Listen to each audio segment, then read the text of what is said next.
Hey guys, welcome back to my channel. I'm Nana and today I am so excited to finally share the first video in a brand new series of videos. I don't have a name yet.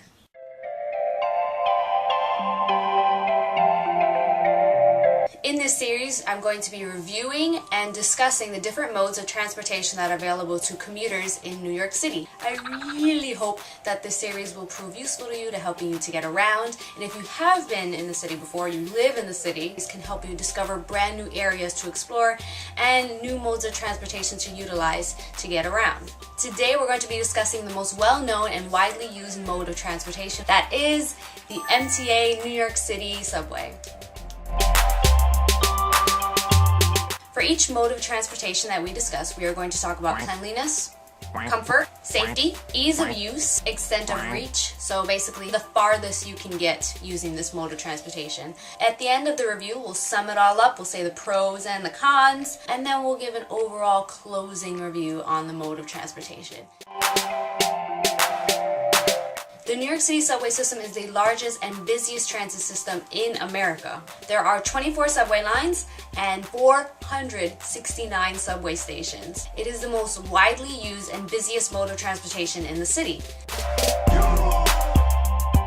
So I realized I forgot to record the cleanliness portion of this review. Leave it to me to awkwardly start off the video.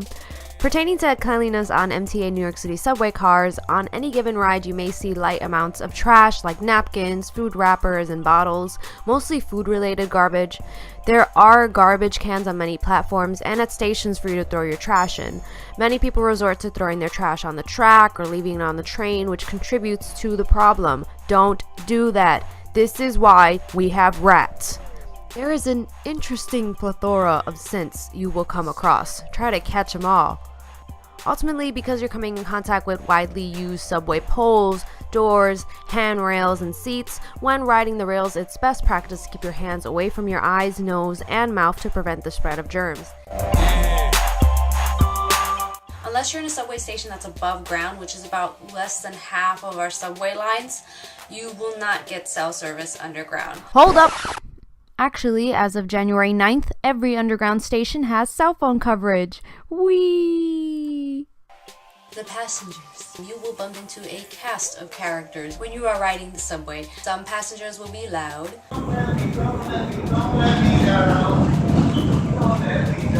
Some passengers will be obnoxious, some passengers will be smelly, and some passengers might be a mix of all three. I mean, it is a public system. We all pay the same fare to get in, so you might find a guy with no headphones blasting his music.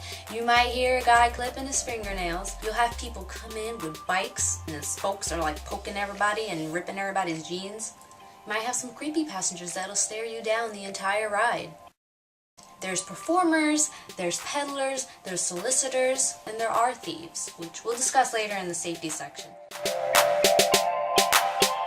Many stations have a 24-hour booth with an attendant who you can see not only if you are having trouble with your Metro card, but also someone you can report to if you are feeling like you are in danger. As for accidental injuries, you just have to be very careful when you are going down the stairs, especially in the wintertime, and make sure when you are waiting for the train to stand as far away from the platform edge as possible. As long as you're aware of your surroundings and you keep your belongings to yourself and in your sight at all times, you should have a pretty safe ride.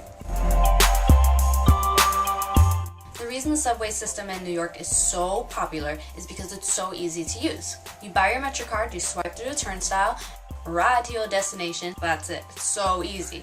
On newer train models, the stops are announced by a robot voice. This is Bedford Park Boulevard, Lehman College. On older train models, the conductor himself will say it over the engine car, like, this is 34th Street Penn Station. Transfer is available to the blue, and blue lines. Staying clear and closing doors.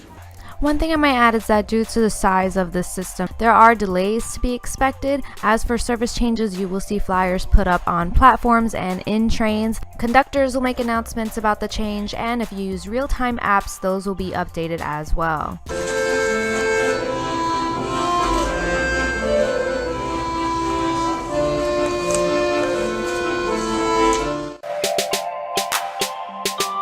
The MTA New York City transit system travels to all 5 boroughs. Wait, all 5? No, 4 boroughs. I don't think it goes to Staten Island. And many of the lines cross over each other, so you can easily get from one borough to another with no problem. Transfer information can be found on maps, but it is also announced by the conductor at each stop. Also on the maps, you will find connections to the other forms of transportation, which I will discuss later in the series.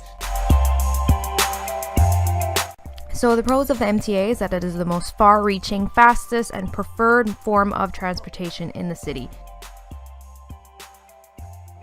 Frequent delays and line changes, not as clean as other underground train systems. During rush hour and other high traffic times, you will probably be up in somebody's grill. Overall, it would be really hard to travel between the different boroughs in New York City without the New York City subway system. So, Well, thank you for spending time with me. Be sure to comment, like, and subscribe. Follow my Instagram for more fun. Watch some of my other videos.